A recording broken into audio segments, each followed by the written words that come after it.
Cebu merupakan pulau ke-9 terbesar di Filipina. Jumlah penduduknya 6,5 juta dan majoriti penduduk Cebu beragama Kristian. Nenek moyang mereka dahulu asalnya Islam sebelum dijajah oleh Sepanyol. Sebelum kedatangan penjajah, Filipina keseluruhannya ialah wilayah kerajaan Islam. Kedatangan penjajah Spanyol 500 tahun lampau telah merubah segalanya dan menjadikan Filipina sebuah negara Kristian.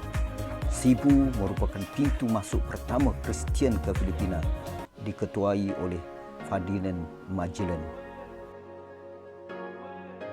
Program dakwah di Cebu telah dimulakan sejak tahun 2014. Program ini telah berkembang pesat meliputi ke beberapa buah pulau lain yang berdekatan. Alhamdulillah, program dakwah yang dilaksanakan di Cebu sejak tahun 2014 telah berjaya mengislamkan lebih daripada 80,000 orang. Sebahagian daripada mereka terdiri daripada kalangan padri dan pegawai-pegawai keselamatan. Hampir setiap bulan, rombongan penggiat dakwah kami mengunjungi Pulau Cebu. Misi dakwah kami ke Cebu pada 2 Disember 2019 dan bagaimana kami boleh sampai ke Pulau Hilang Tagaan sangat menarik untuk dikongsikan. Dalam misi tersebut kami dijadualkan bertolak dengan feri dari Pulau Bantayan ke Haknaya Port di utara Cebu. Malangnya, semua perkhidmatan feri dan bot dibatalkan oleh pihak berkuasa maritim Filipina kerana cuaca buruk. Pada ketika itu, Kepulauan Visayas dan utara Filipina sedang dilanda taufan Tisoi. Pada hari itu, kami dijadualkan balik ke Cebu kerana komitmen yang telah diatur. Untuk itu, kami buat keputusan untuk mengambil risiko dan menaiki bot nelayan ke Haknaya. Pada mulanya, kami merasa seronok kerana jarang ada kesempatan menaiki bot nelayan meredah lautan. Di awal pelayaran, cuaca agak tenang dan tidak ada tanda-tanda ribut akan datang. Rupanya cuaca di lautan sukar diduga. Tiba-tiba langit semakin gelap. Laut kian bergelora. Bot yang kami naiki mula dilambung ombak besar. Perasaan kami sudah bercampur antara seronok dan takut. Tidak ada lagi gelak ketahuan. Pemikiran kami mula menduga-duga apa yang akan terjadi. Laut semakin bergelora dan tidak lagi mengizinkan kami untuk meneruskan perjalanan ke Cebu. Kami membuat keputusan untuk mendarat di Pulau Hilang Tagaan mencari perlindungan. Sebelum ini kami tidak terfikir untuk ke Pulau Hilang Tagaan. Tidak ada siapa yang menduga akhirnya kami menjejak kaki ke pulau ini. Benarlah bahawa kita hanya merancang, tetapi Allah Maha merancang.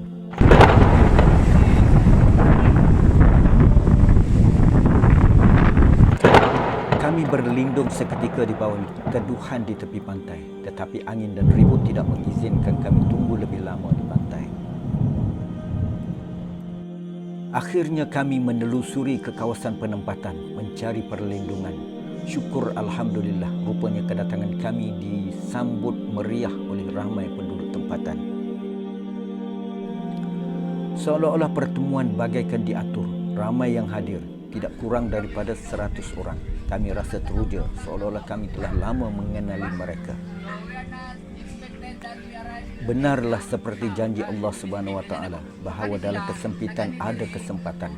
Kesempatan tersebut kami gunakan untuk bersilaturahim dan menyampaikan risalah Islam kepada mereka. Yang menariknya, mereka bersedia untuk mendengar dan cuba memahaminya. Keadaan sama berlaku di mana-mana sahaja tempat di Cebu yang kami telah pergi.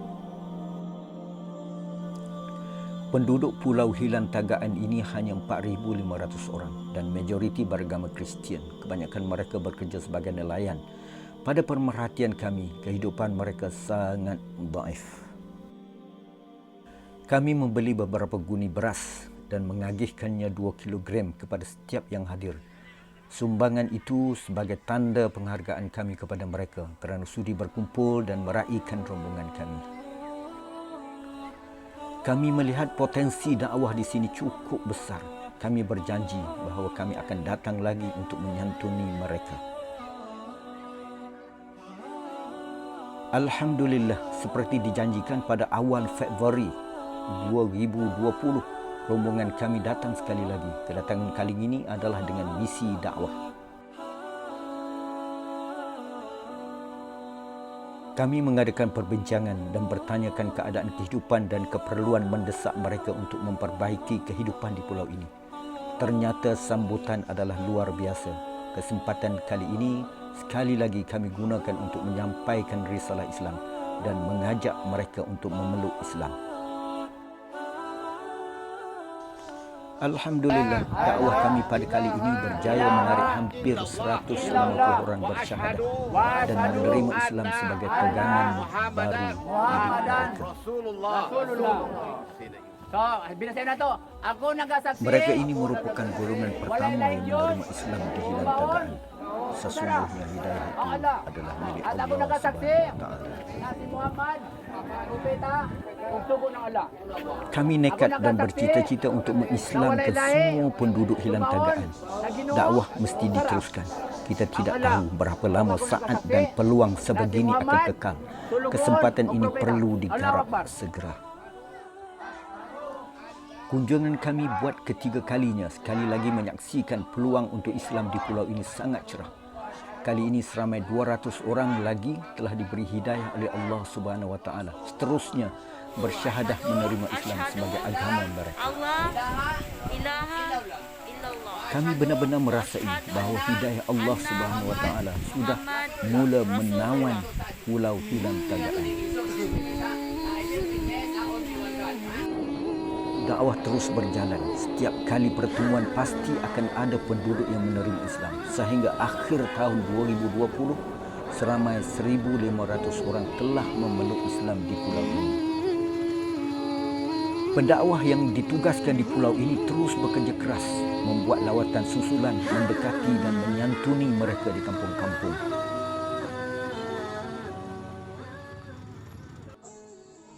Agenda utama yang diberi perhatian oleh kita ialah pendidikan agama, terutamanya kepada kanak-kanak. Mereka adalah pewaris yang akan menentukan Islam bertapak kukuh di Pulau Hilang Tagaan.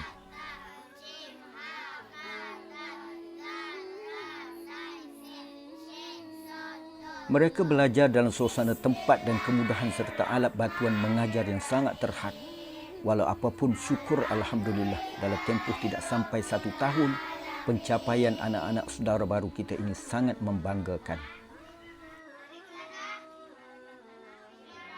Selain pendidikan, banyak lagi yang boleh kita bantu mereka. Paling terdesak, mereka memerlukan sebuah bangunan masjid atau surau, tempat bersolat, berkumpul dan belajar agama.